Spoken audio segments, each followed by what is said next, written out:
चोर बहू की कहानी। एक छोटे से गांव में एक अमीर किसान रामलाल अपनी पत्नी सुमित्रा और 3 बेटों के साथ रहता था।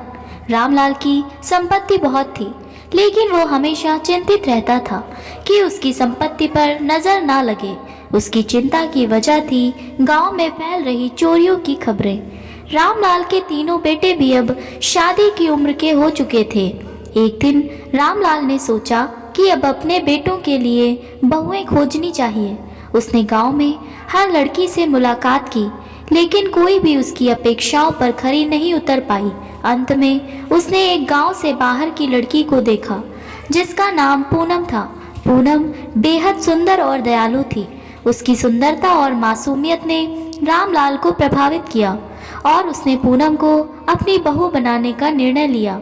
पूनम की शादी रामलाल के बेटे विजय के साथ हो गई। शादी के बाद पूनम अपने नए घर में खुशहाल जीवन जीने लगी, लेकिन उसकी खुशियों के बीच एक छिपी हुई योजना भी थी। पूनम एक पेशेवर चोर थी और अपनी पिछली जिंदगी की वजह से गांव में चोरी करती थी। उसने शादी के बाद भी चोरी जारी रखी, लेकिन उसे रामलाल की संपत्ति पर निगाह रखने में बहुत सावधानी बरतनी पड़ी। विजय और पूनम के बीच का रिश्ता बहुत अच्छा था। विजय पूनम की मासूमियत और प्यार में पूरी तरह से खोया हुआ था। पूनम ने भी अपने ससुराल में नई शुरुआत की और घर के कामकाज में भी जुट गई, लेकिन उसकी चोरी की आदत छुपाए रखना उसके लिए एक बड़ा काम था। रात का समय आता और पूनम अपने चोरों की गतिविधियों को अंजाम देने के लिए तैयार होती। उसने अपने बगीचे की ओर जाके वहां की दीवारों में छोटे छोटे सुराख बना लिए थे। इन सुराखों के माध्यम से वो घर के भीतर दाखिल होती और चोरी करती।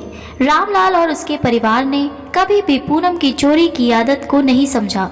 एक रात पूनम ने घर के अंदर से कुछ कीमती आभूषण और पैसे चुराए और उन्हें अपने छुपे हुए स्थान पर रख दिया।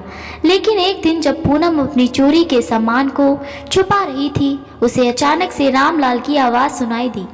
रामलाल ने घर के भीतर कुछ संदिग्ध गतिविधियां देखी और उसने पूनम को एक बुरे इरादे के साथ देखा। रामलाल को शक हुआ और उसने चुपके से पूनम का पीछा किया।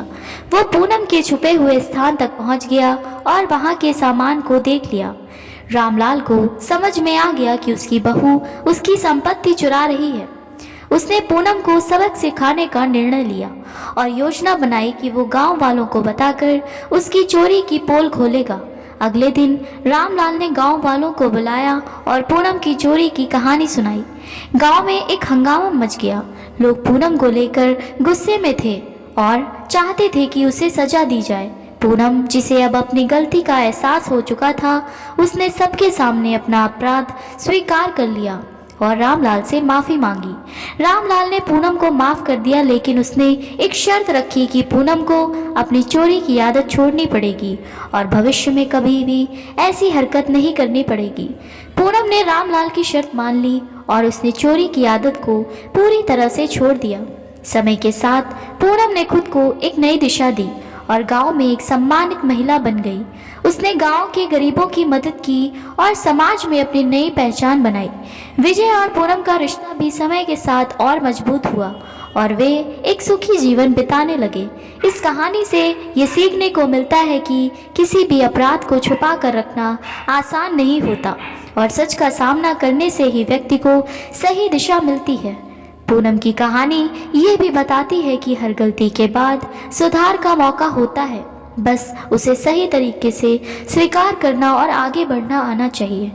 अगर आपको हमारी ये कहानी पसंद आई हो तो हमारे चैनल को सब्सक्राइब करें।